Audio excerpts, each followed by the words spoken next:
My mother-in-law, Margaret, yelled loudly in the hospital, waving a folder of papers. She's unstable. She needs to be committed right now. I sat quietly, feeling oddly calm, my hand resting on a small USB drive in my pocket. My name is Olivia Parker. I'm 34 years old, and I never thought I'd be in a psychiatric emergency room while my mother-in-law tried to convince doctors that I was losing my mind. But Margaret always found ways to try to get rid of me. She talks to herself all the time, Margaret continued, pretending to be worried. She has angry outbursts and crazy ideas. Just last week, she accused me of messing with her medication. The young doctor looked at me, clearly confused by the difference between Margaret's words and my calm appearance. What Margaret didn't know was that I had been preparing for this for months.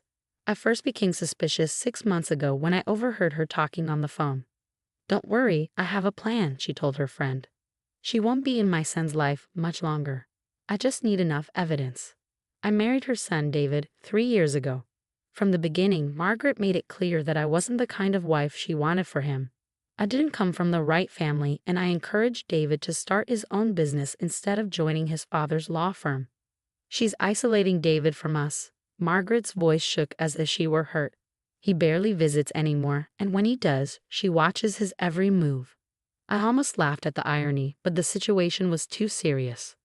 The truth was, David had chosen to distance himself from his family's controlling behavior. He wanted to run his own sustainable energy business, not become a corporate lawyer like his parents wanted. But Margaret blamed me for his choices. Dr. Stevens, the doctor, looked at the papers Margaret had given him. "These are serious claims, Mrs. Harrison," he said, "but we need to do our own evaluation." Margaret's face tightened for a moment, her perfect act slipping. "But I have proof," she said, showing more papers. "Look at these messages and emails. She's clearly unstable." I had to admit she was thorough.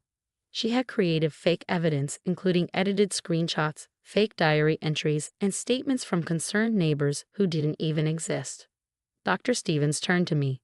"Mrs. Parker, would you like to respond to these accusations?" I smiled calmly, my hand still on the USB drive.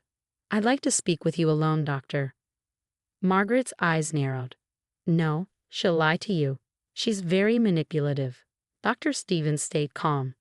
"Mrs. Harrison, it's standard to speak to the patient in private. Please wait outside." Margaret tried to argue, but a nurse gently led her to the waiting room. She looked back at me angrily, clearly upset that her plan wasn't going perfectly. Once we were alone, Dr. Stevens asked, "Would you like to tell me your side of the story?" I took out the USB drive. "I'd like to show you this first." He took the drive. "What's on it?" 6 months of evidence showing that my mother-in-law has been trying to make me look unstable. There are videos, phone recordings, and detailed notes of everything she's done, including planning this visit to the hospital. Dr. Stevens plugged the USB drive into his computer.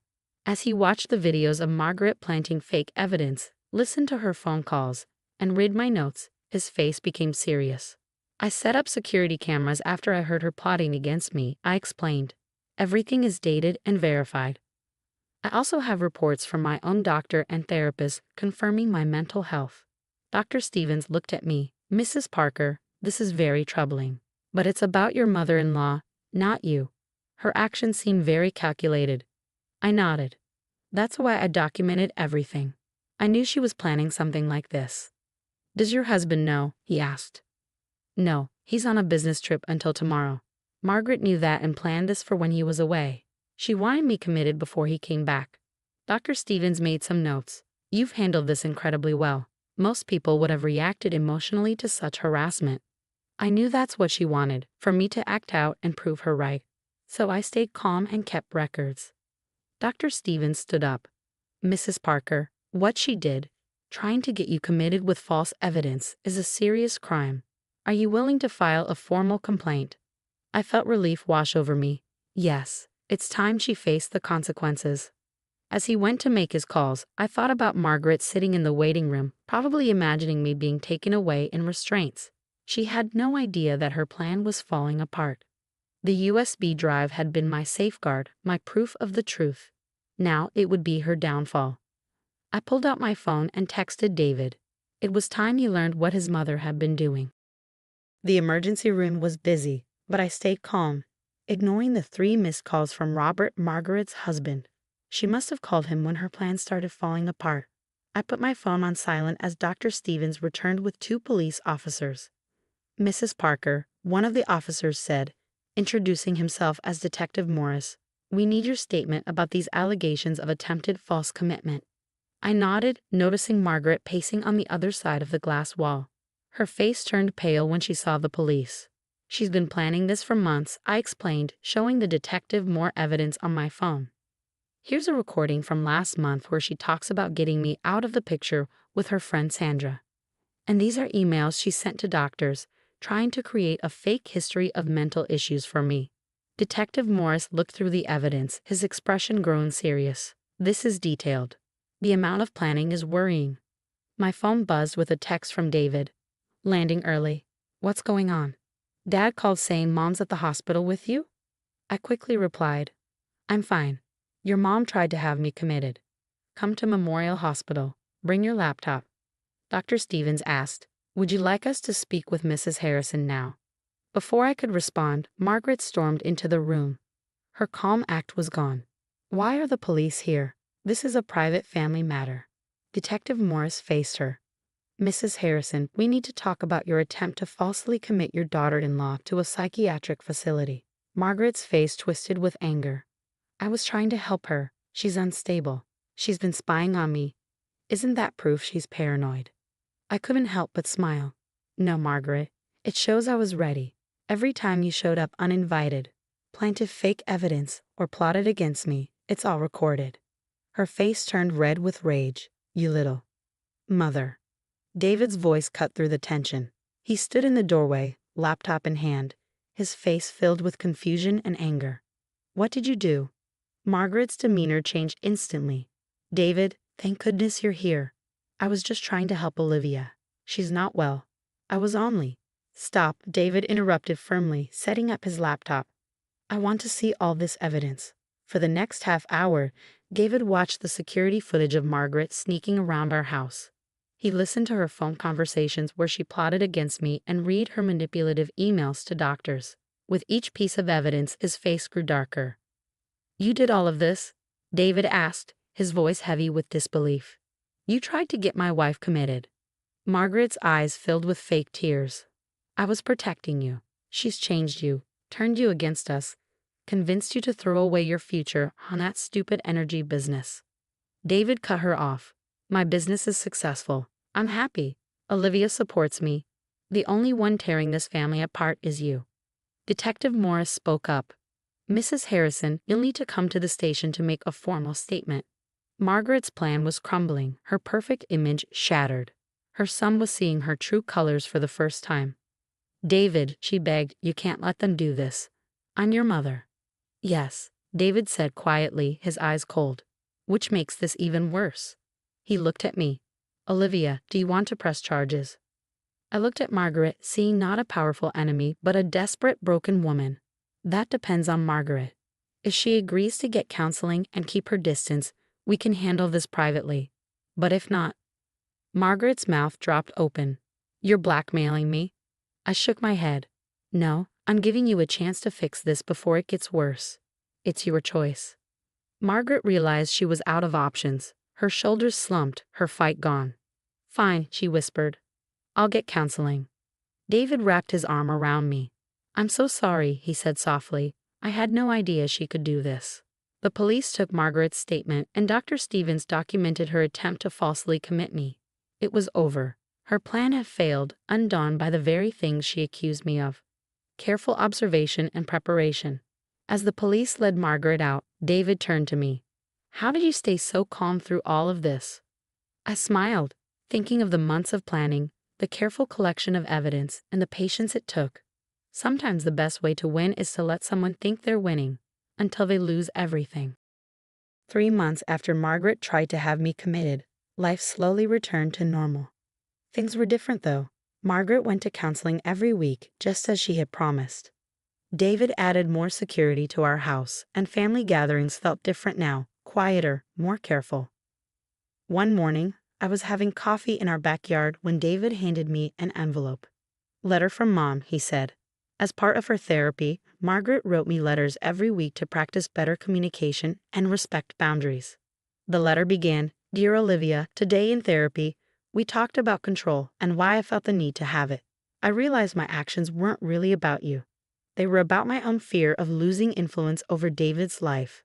At first, her letters were full of excuses, but over time, they became more sincere, showing she was trying to understand and make things right. It would take a while for me to trust her again, but I appreciated her effort. "How is she doing?"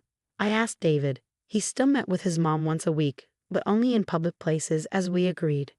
"Better," he said, sitting beside me. "She actually asked about my business yesterday. No comments about law school or my wasted potential. It's progress, I guess." The hospital incident had forced a lot of truths into the open. David finally talked to his father about all the years of pressure and control. Robert, shocked by Margaret's actions, started going to counseling with her. Their marriage was changing too, as Margaret learned to let go of some control.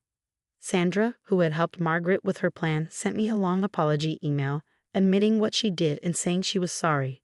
I forgave her but kept my distance. Some things just couldn't go back to how they were before. My phone buzzed with a message from Margaret. "Would you meet for coffee next week? My therapist thinks it's time we talked face to face. Only if you're ready." I showed David the message. 3 months ago, this would have felt like a trap.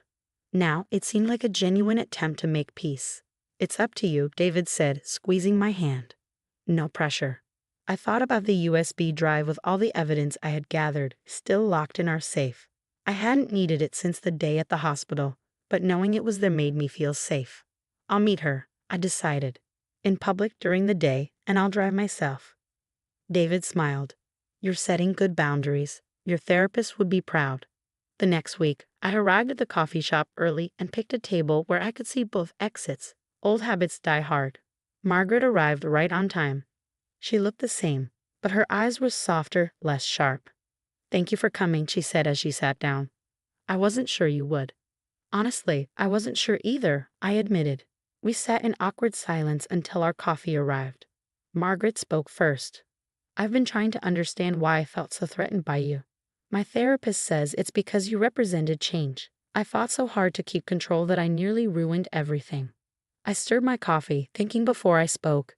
You know what's funny? If you had just given me a chance, you would have seen that I never wanted to take David away from his family. I just wanted him to live his life the way he chose. Margaret sighed. "I see that now. Seeing him succeed in his business, seeing how happy he is. I was wrong." We talked for almost 2 hours, facing hard truths and setting new boundaries. It wasn't perfect, but it was a start. As we got ready to leave, Margaret hesitated. "That day at the hospital," she said, her voice shaky, "you could have pressed charges. You could have ruined me. Why didn't you?"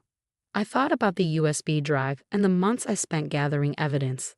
Because winning isn't always about destroying someone. Sometimes it's about giving them a chance to change. Margaret looked at me, understanding in her eyes. "I don't deserve your forgiveness." "No," I agreed. "But I'm giving it anyway. Don't waste it." That night, I told David about the meeting. "It's strange," I said, "but I think I understand your mother better now than I did before." "Well, you're both stubborn and strategic," he teased. "You just use your powers for good." I laughed, thinking about how differently things could have turned out. I could have used the evidence to destroy Margaret's reputation and tear the family apart. Instead, it forced everyone to face the truth and grow from it.